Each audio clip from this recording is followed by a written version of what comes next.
The Welsh experience of the First World War is a mass digitisation initiative that's been funded by JISC, and it's a large collaborative project that brings into partnership all the archives and special collections of Wales.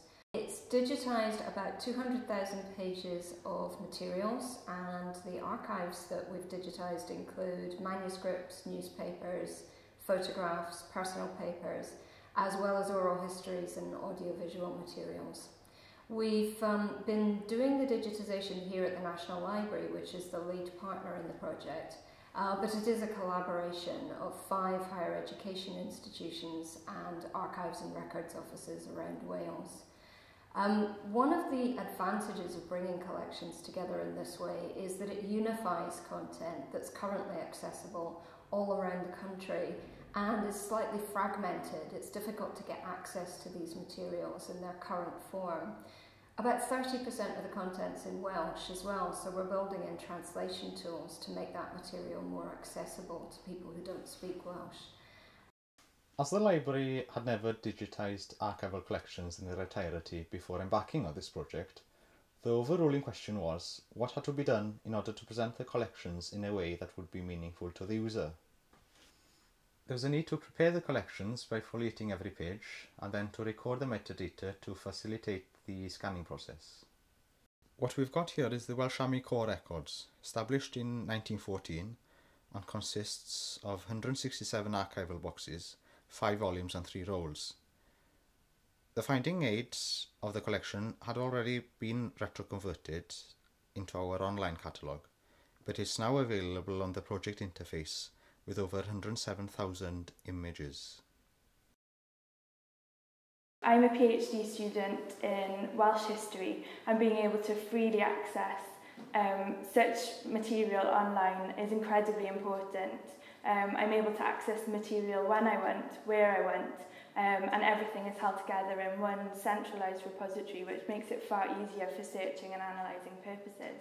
And a collection such as this one is great in providing us with new and innovative ways of using and reusing the material.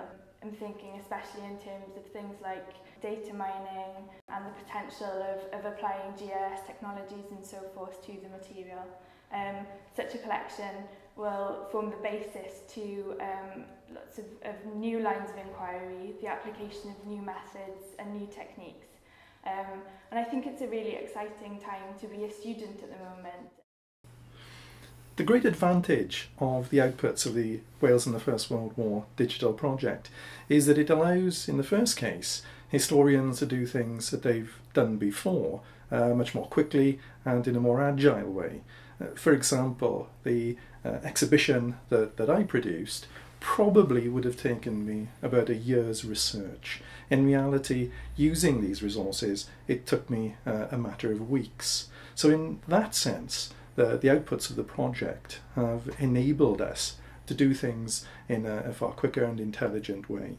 But it also enables us to do new things. For example, sifting information and discovering connections between individual stories that perhaps before we would never have bothered noticing.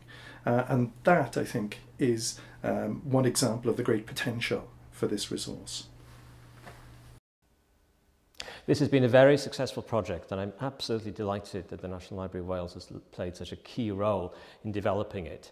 We were able to do a number of things in addition to sorting out the technical issues involved. The key thing for us, I think, was bringing together a whole range of partners right across Wales to support us in this project. One of the key ones, of course, was the Welsh Higher Education Library Forum, but we also brought together material from archives from all over Wales. And so we have in one place now, for the first time, a huge array of material, very diverse in formats and content, that's available to people wherever they are, in Wales, in the UK, across the world. And that, I think, is a huge achievement. And we can keep adding to it, of course, as we move forward. The second thing I'm very, very pleased about, I think, is the way in which we've now established not only a body of expertise and knowledge about how to deal with digital material of this kind, but also the framework, if you like, of how to develop a national digital repository, having addressed already, I think, some of the fundamental issues around digital conservation. So we have here a platform to develop materials for the future, which will exponentially increase the public's engagement with our archival collections.